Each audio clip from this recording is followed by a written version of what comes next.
If you were thinking about starting a business in Ecuador, then this video is perfect for you. There tend to be a lot of prerequisites when starting a business, and a lot of them are quite confusing, even more so when they're in a foreign language. So I decided to go back and ask my best friend about the permits and the things that he needed in order to start his business. I also went and talked to my dad, who owns a food business, in order to see what kind of permits he needed in order to start his business. I wanted to get as much information as possible so that if you or anyone you know wanted to come and start a business, they would have a much simpler time trying to do so. So let's get to it. So after talking to my dad and my best friend, I was able to find out that both the core requirements for a food business and a tech business are pretty much the same. The only difference is that a food business requires a few more permits. So let's begin talking about all these permits and requirements right now. So the first place you're going to want to go to when starting your business is the Servicio de Rentas Interna, also known as the SRI, or better known in English as the IRS. When you go there, you're going to want to ask for one of two things. You either want the Registro Único de Contribuyentes, which here is commonly known as the RUC, and in English it is known as the Taxpayer Identification Number, or also known as TIN. Or alternatively, you want the Régimen Impositivo Simplificado Ecuatoriano, also known here as the RICE. And in English, it would be known as the Simplified Tax Regime. But in order to get either one, you're gonna need your cédula, which is your identification, which you'll have if you're an Ecuadorian citizen. And alternatively, if you're not, you're gonna wanna go in with your passport. You're also gonna need to have your list of activities which you're planning to do in the business that you're planning to set up in order for the IRS to know what you're doing. The amount of time it could take for you to get your TIN could vary between that same moment or the next day. And the RICE is pretty much instantaneous. You don't have to pay anything in order to get your TIN or the simplified tax regime, but you do have to renew your patent yearly, which costs about $25 and up. So now you have your TIN or your simplified tax regime. That's awesome. So let's move on to the next step. The next place you want to go to is the municipio, also known in English as the municipality. There, what you're going to be looking for is what in Spanish is called the patente municipal, and in English, it is the municipal patent. The things you're going to need in order to get this patent are as follows. You're going to need a copy of your simplified tax regime or your TIN. You're going to need pictures of your business. You're also going to need a permit from the fire department, which we'll talk about in a bit. And the municipality is going to have to go check out your business and do a revision of sorts. The amount of time it's going to take you to get this patent depends on how long it takes you to get some of the other permissions that you need, such as the permit from the fire department. But in the meantime, you'll get a document that states you're going through the process of getting the patent from the municipality, which will be quite important in the meantime, but I'll explain why later on. And the price to get this patent can be from around $35 and up, depending on which kind of business you're thinking of setting up.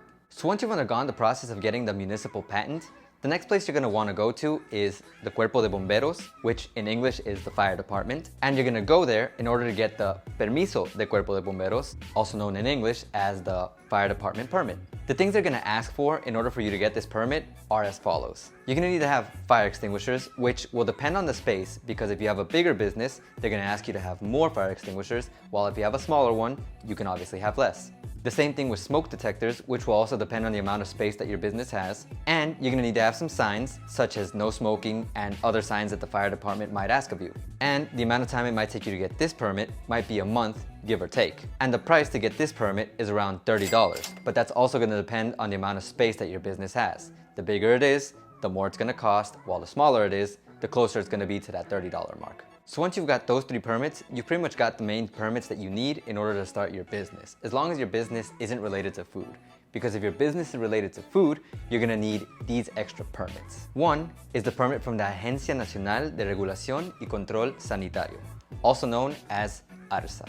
And in English, it's known as the Regulatory Control and Surveillance National Agency. If your business is planning on selling any liquor, you're gonna have to go to the Departamento Policial, also known in English as the Police Department. And you're gonna have to get the Permiso de Funcionamiento de la Intendencia de Policía, which in English would be either the Police Department permit or the Police Chief permit. The cost of this permit is $50. And then you're gonna have to go to the Ministerio de Turismo, which in English would be the Ministry of Tourism, in order to get the Permiso de Ministerio de Turismo, which in English would be the permit from the Ministry of Tourism. This permit is a little strange because the way that they calculate how much you need to pay for it, they're gonna go check your business, and for every $1,000 of things purchased in your business, they're going to charge you $1. So basically, if everything including your business costs around $10,000, you'd be paying around $10 to the Ministry of Tourism. So aside from those permits, there's also some extra information that my best friend and my dad wanted me to give you guys, such as the situation with the tin versus the simplified tax regime. While the simplified tax regime might be something much simpler to get and much cheaper since it only has a specific value that you have to pay each month,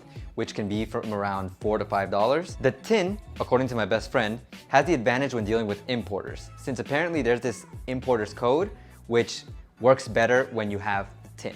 Also, the document that I mentioned earlier that you get from your municipality before you get your patent is very important if you already opened your business. The document is important because if you get a visit from the IRS and you don't have the municipal patent yet, the IRS will shut you down. So basically, that document serves as a way to protect you from being shut down if you still haven't gotten a visit from the municipality. So here's a quick recap of all the requirements you need in order to start a business here in Ecuador. That's all the information you need in order to start a tech business or a food business here in Ecuador. If there happen to be any other things that are needed in order to start any other type of business here in Ecuador, I will be sure to make a follow-up video to this one. And that's it for today's video, you guys. If you have any questions, make sure to leave them in the comments down below. If you like this video, make sure to smash that like button, absolutely destroy it, and subscribe if this content was useful to you or if you want to see more. And without further ado, as always, make sure you take care, prepare to start your business, and as always, ace out.